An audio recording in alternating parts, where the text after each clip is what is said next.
Assalamualaikum warahmatullahi wabarakatuh. Kali ini kita akan membahas materi tentang sujud syukur, sujud tilawah, sujud syahwi.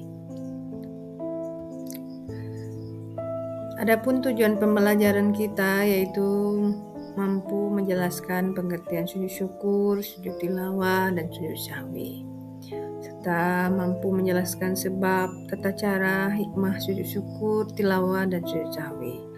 Juga dapat melafalkan bacaan sujud syukur, tilawah, dan syahwi, dan mampu mempraktikkan sujud syukur, sujud tilawah, dan sujud syahwi.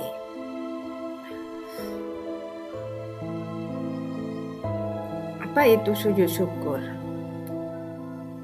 Sujud syukur merupakan sujud yang dilakukan karena mendapat nikmat atau karena terhindar dari bahaya atau musibah. Jadi di sini ada dua sebab kita melaksanakan sujud syukur. Yang pertama karena mendapatkan nikmat, yang kedua karena terhindar dari bahaya ataupun musibah.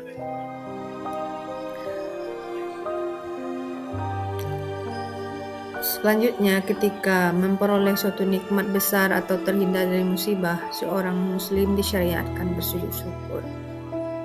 Di mana ibadah sujud syukur sendiri tergolong hal yang lumrah dijumpai. Misalnya ketika calon tertentu sujud syukur saat memenangi pilkada, atau memperoleh juara lomba, atau bahkan di pertandingan sepak bola, ketika salah seorang pemain menyerangkan gol di gawang lawan di kejuaraan tertentu. Hukum sujud syukur adalah sunnah.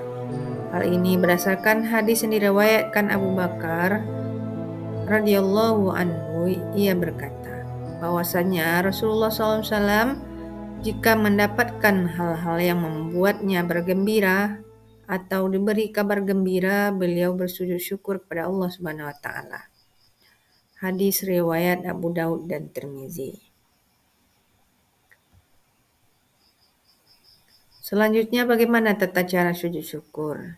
Dimulai dari posisi berdiri, takbiratul ihram, mengucapkan takbir, turun sujud, bangun dari sujud, lalu diam sejenak, melakukan salam.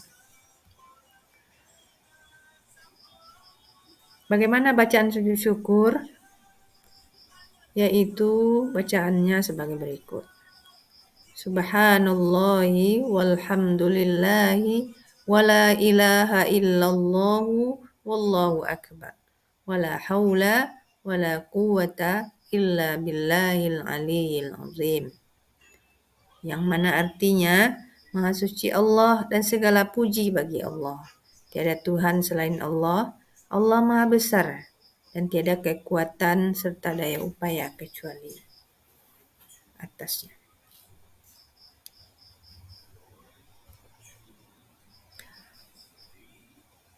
Hikmah sujud syukur. Adapun hikmah yang dapat kita ambil dari sujud syukur, yang pertama mengingatkan dan mendekatkan diri kepada zat yang memberi nikmat dan keselamatan, yaitu Allah Subhanahu wa taala. Menghindarkan diri dari sifat sombong karena apa yang kita peroleh semuanya berasal dari Allah. Sebagai bentuk ungkapan kepasrahan hamba kepada Tuhannya, mendapatkan pahala di akhirat, akan disediakan tempat yang istimewa bagi mereka yang pandai bersyukur. Bersyukur berdampak positif pada mood, sehingga akan merasakan lebih banyak kebahagiaan. Rasa syukur merupakan faktor yang bisa membantu mencegah stres dan depresi yang berujung pada keinginan bunuh diri. Meningkatkan praktik syukur kita sendiri dapat membantu melindungi kita saat berada di titik paling lemah. Bersyukur juga bisa membuat kita lebih banyak sabar. Sebuah penelitian melaporkan mereka lebih banyak bersyukur cenderung lebih sabar dan membuat keputusan yang lebih baik. Selanjutnya kita masuk sujud syahwi. Dalam bahasa Arab, syahwi artinya lupa. Karena jika seorang muslim mengenai gerakan sholat, ia lupa yang ia kerjakan, ia disunahkan melakukan sujud syahwi. Sujud karena lupa. Apa yang menyebabkan sujud syahwi? Yang pertama, meninggalkan sunat abangan, meliputi kunut, tasyahud awal, Salawat pada Nabi saat tahiyat, salawat pada keluarga Nabi saat tahiyat akhir dan duduk tasyahud awal. Kemudian lupa melupakan gerakan tertentu dalam solat. Selanjutnya memindahkan rukun qauli atau ucapan bukan pada tempatnya, misalnya membaca Al-Fatihah saat i'tidal. Selanjutnya ragu dalam hal sunnah ab'ad. Misalnya seorang ragu apakah telah duduk tasyahud awal atau belum. Selanjutnya ragu jumlah rakaat. Kemudian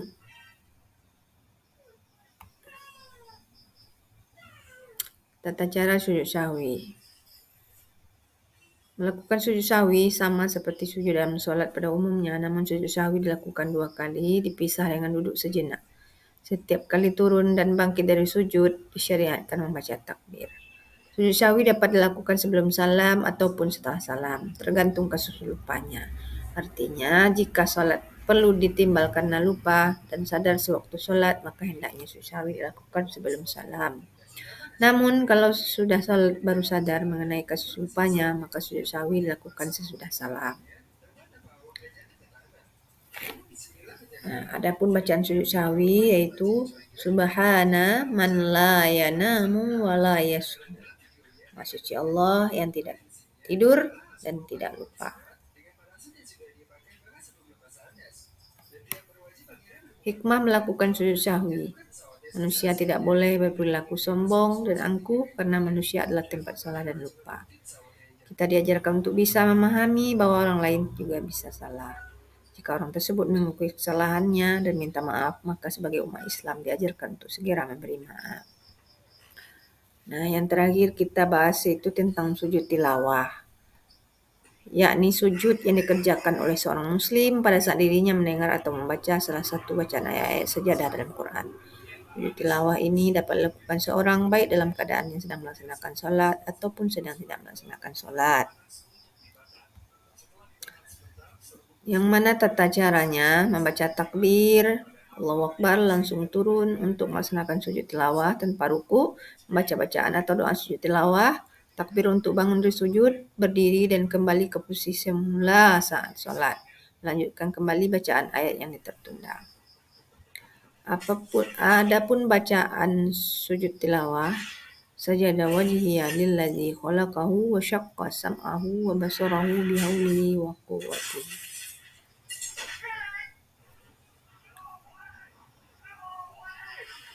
Adapun hikmah sujud tilawah yaitu dijauhkan dari godaan setan, lebih menghayati bacaan dan makna Al-Quran yang sedang dibaca, mendekatkan diri kepada Allah. Mungkin itu pembahasan kita kali ini. Terima kasih atas perhatian. Mohon maaf atas kekurangan. Assalamualaikum warahmatullahi wabarakatuh.